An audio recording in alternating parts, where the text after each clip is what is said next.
I think. We should probably talk about Pant first, shouldn't we, Jack? Do you want to go first? Yeah. Oh no, why not? Yeah, it was unbelievable. It's like the guy is just insane. I mean, I think to play like that with the regularity he does it in the range of conditions he does is mad. I mean, some of the shots he played today were just disrespectful, weren't they? Essentially, I think it was a cut shot he played. I think it was a broad where he just kind of like dragged the bat inside the line of it, and it like erupted off the bat without him really hitting it. And then that little shot he hit through for his 50 onto the leg side of Leach, where he kind of tapped it for one, and then it's just gone for four. And Oh, you just that was sublime. I mean, like you almost couldn't believe what you were seeing with that shot specifically. He nerdled a four. I mean, there's not really another way of describing it. It was just such a regulation shot for a single that beat the boundary rider who was about 10 yards away from it. Incredible. yeah, he's mad. I mean, when he comes up to bat these days, it's not really a question of how long sorry, of how well he's going to bat. It's like for how long will we see the best batting we've seen this year? Like will it last 10 balls or 100 or 200? Like, Yeah, it's. I mean, it's an interesting one with Pam, and I was sort of talking about this with a few people this afternoon.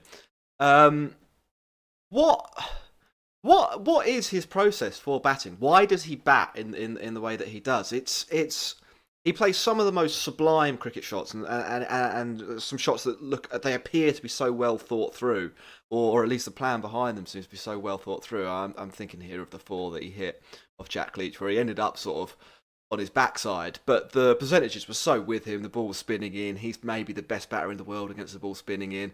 Jack Leach can't really bowl to left-handers. First day pitch, the field was up. He had such a large margin for error, and even though he did kind of get it wrong by falling on his backside, he still hit a one bounce four as clean as you like.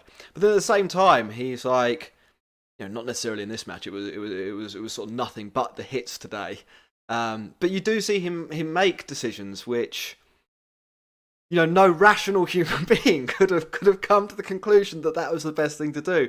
I don't know. I mean, I don't know if you've got sort of a theory on this. He is this beguiling creature of a batter, um, capable of sort of these thrilling moments. But what is it that makes him Rishabh Pant?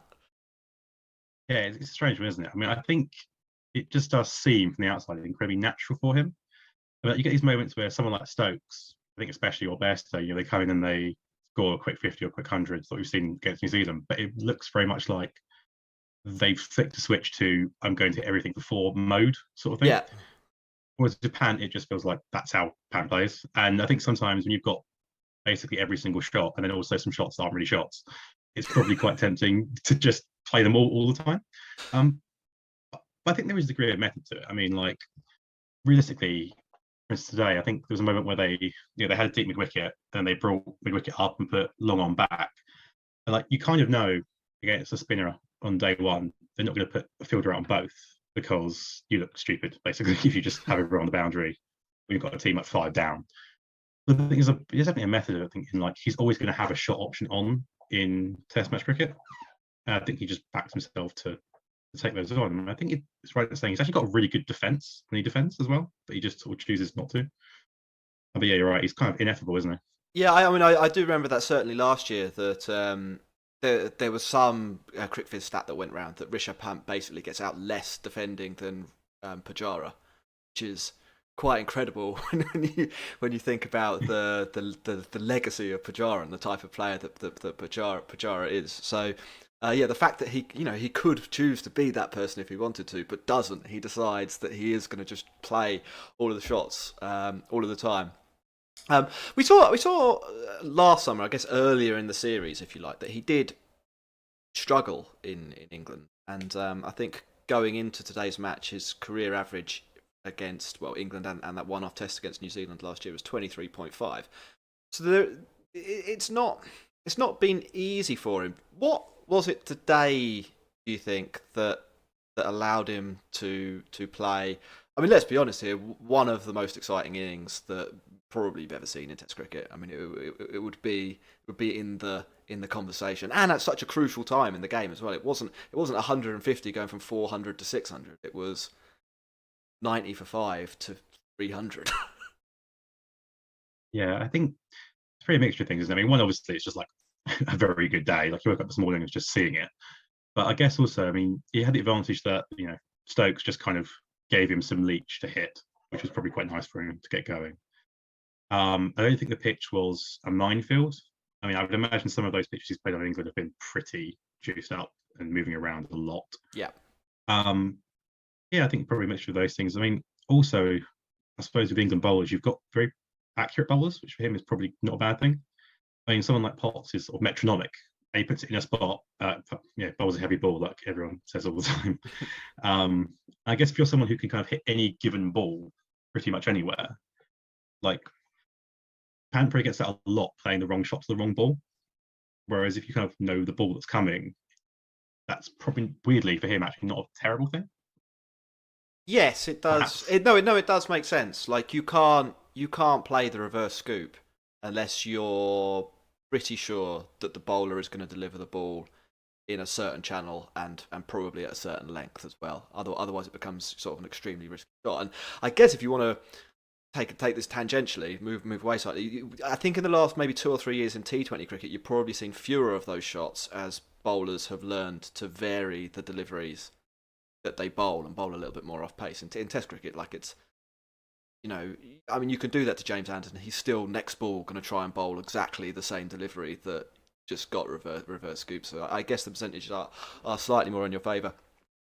You touched on a little bit in your answer there on Stokes sort of feeding Jack Leach to Rishabh Pant and maybe to a slightly lesser extent Jadeja.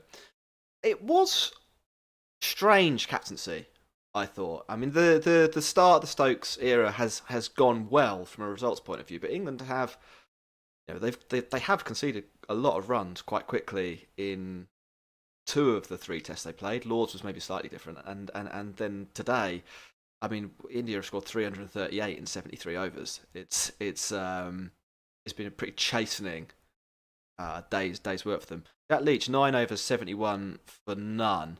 And he bowled all of those 9 overs to the 2 left-handers. In my mind, that was some quite poor captaincy. Am I for any reason wrong? No, I don't think so. I think, yeah, it's a strange situation. I mean, I think what Stokes is probably thinking there is one, get Leach into the game early, show him you back him and you're not Joe Root and you're going to leave him out there for 70 overs where he gets a bowl. And probably also with this kind of like, the hyper aggression they've had with Bazball or whatever recently, like perhaps he's just thinking, I'm going to make Pant come out of his bunker and slog early. Like I'm going to take the game to him. But that's probably a reasonable approach against players who don't naturally play like that. But Pant's only really ever asking for a invitation, isn't he? Yeah. to essentially get going.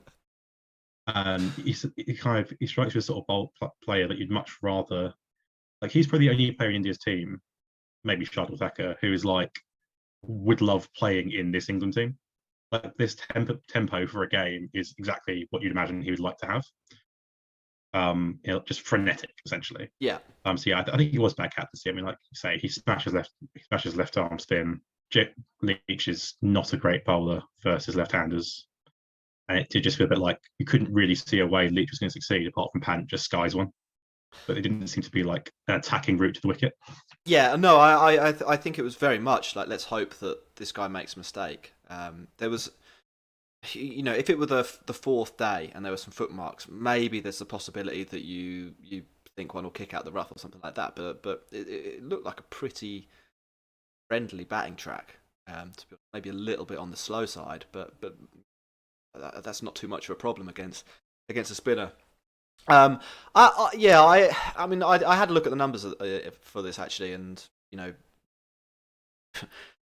Leach, well documented problems against left-handed batters. Like we've talked a lot about that on this show. I think we're not the only people to have picked up on it.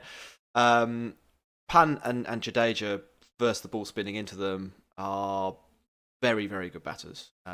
It's slightly less extreme for Jadeja, but Rishabh Pant against left-arm orthodox averages. I can't remember. I mean, obviously I looked this up and I didn't write it down, which was stupid.